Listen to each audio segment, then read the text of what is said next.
My dear brother and sister, once again we come to you through this Carmel Preran, a program in which we will be meditating on the Word of God. Greetings from all the Carmelite fathers at the Infant Jesus Shrine, Mangalore, India. It's the Friday of the 32nd week in ordinary time. The Holy Gospel according to Luke, chapter 17, verses 26 to 37. Jesus said, "As it was in the days of Noah, so will it be on the day the Son of Man comes. In those days, people ate and drank and got married. But on the day Noah entered the ark, the flood came and destroyed them all. So it was in the days of Lot. People ate and drank, and bought and sold, and planted and built. But on the day Lot left Sodom, God made fire and sulfur rain down from heaven, which destroyed them all. So will it be on the day the Son of Man is revealed. On that day, if you're on the rooftop, don't go down into the house to get your belongings. And if you happen to be in the fields, do not turn back. Remember Lot's wife.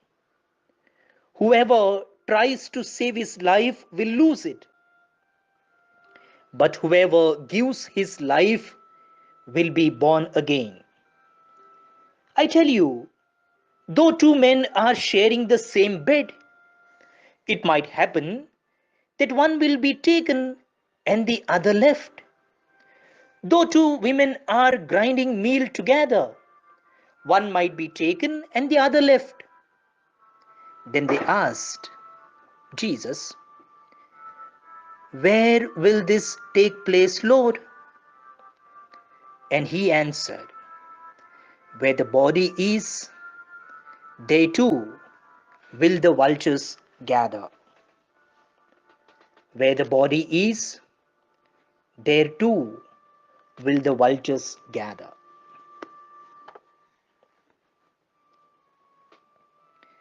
The Gospel of the Lord.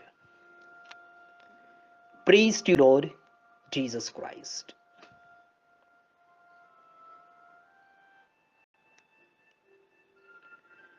Brothers and sisters, in the Gospel today,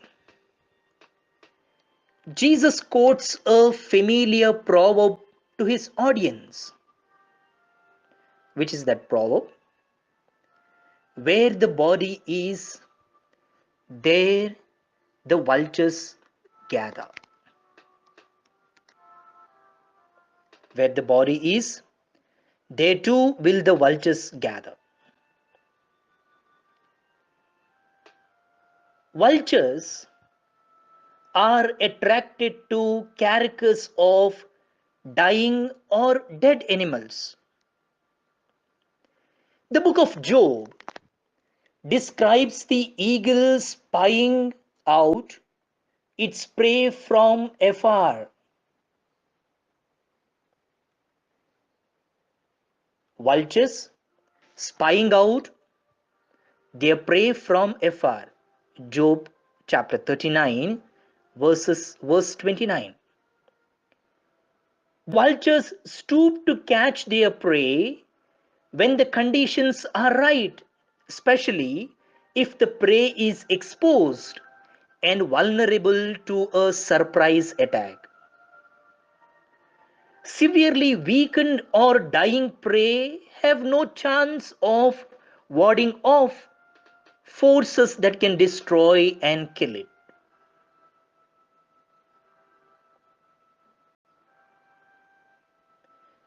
What's the point of this analogy? The return of Lord Jesus is certain, but the time is unknown. The return of Jesus is certain, but the time is unknown. The day of the Lord's judgment will come swiftly and unexpectedly.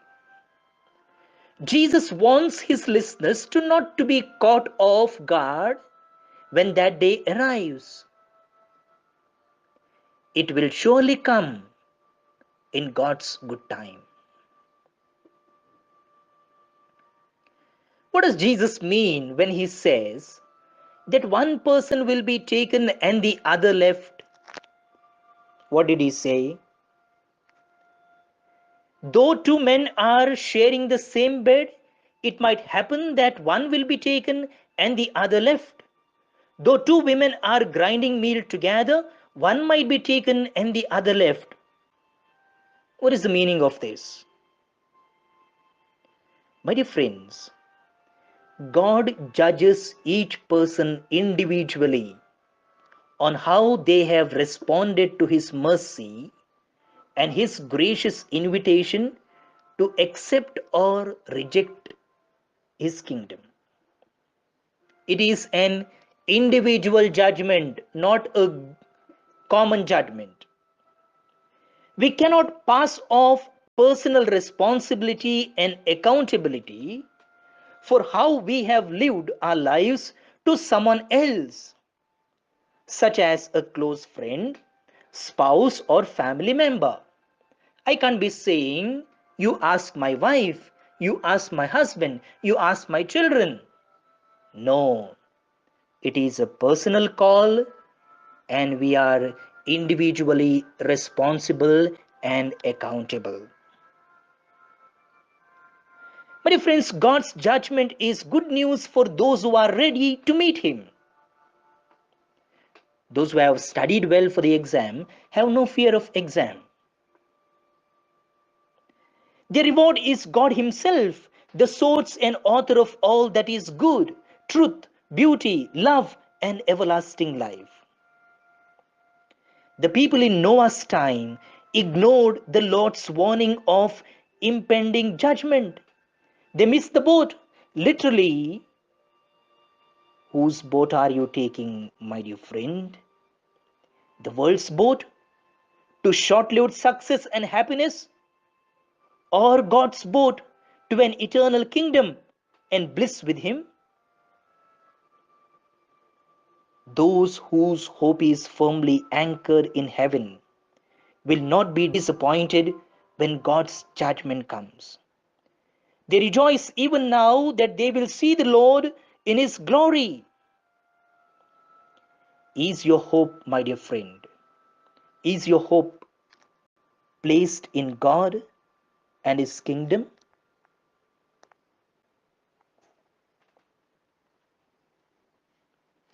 Let us pray. Lord, help us to see all the events of our lives with your light. Amen.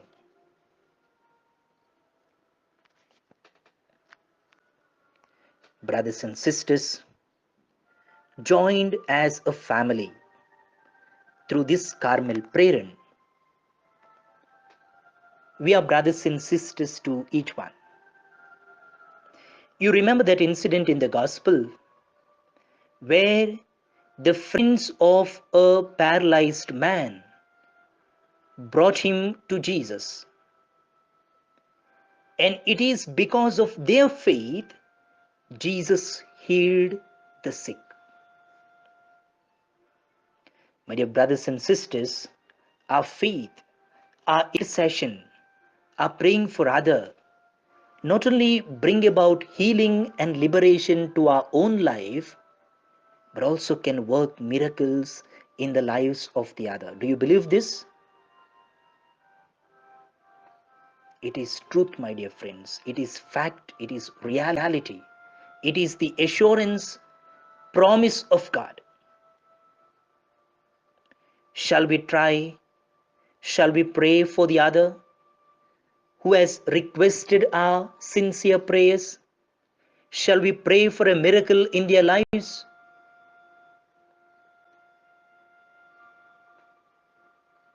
A sister who listens to Carmel Preran, not the religious sister, is praying for a healing in her eye. She can't see properly, especially one eye, she has lost her sight.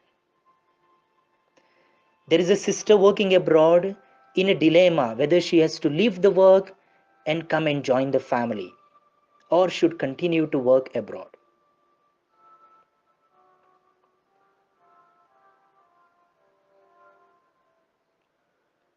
Someone working abroad has given money to her friend, but she has no hope of getting it back. Let's pray for God's intervention.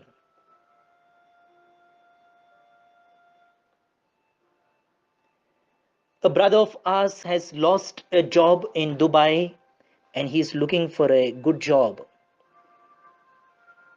The only means of earning daily bread, my dear friends.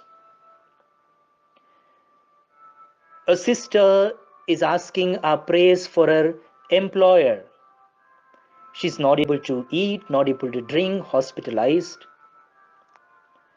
A priest from Agra diocese who is hospitalized for dengue fever. Father is requesting our prayers for his healing. A mother is requesting our prayer that her daughter may get the call letter soon and the granddaughter may get admission in a desired school.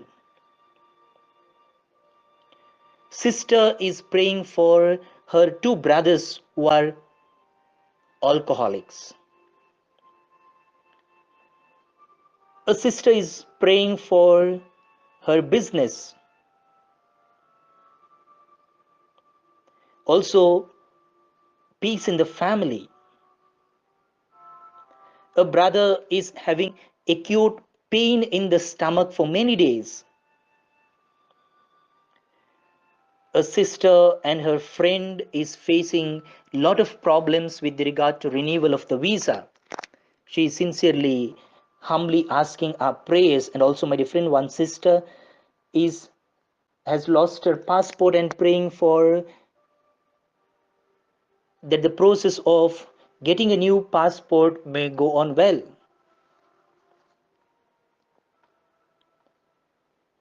A sister is asking our prayers for the gift of a child to her son. Also, her son and daughter-in-law and the rest of the children may come to Jesus. A sister is praying for peace in the family and also in the workplace.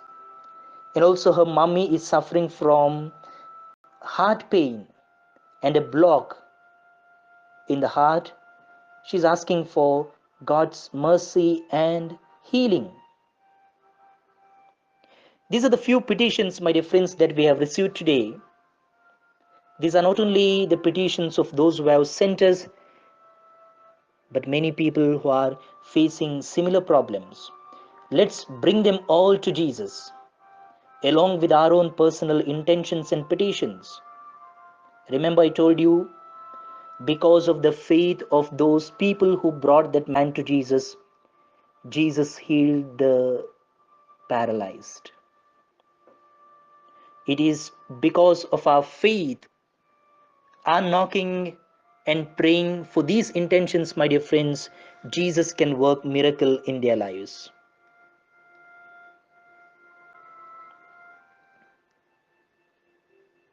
Let's also remember those people who have to write their exams today, have to face interview, have to undergo operation, have to travel, venture into new business. Let's remember also the sick and the aged, the dying, the newborn, young ones who are searching for a job, also for a life partner. couples who are praying for the gift of a child.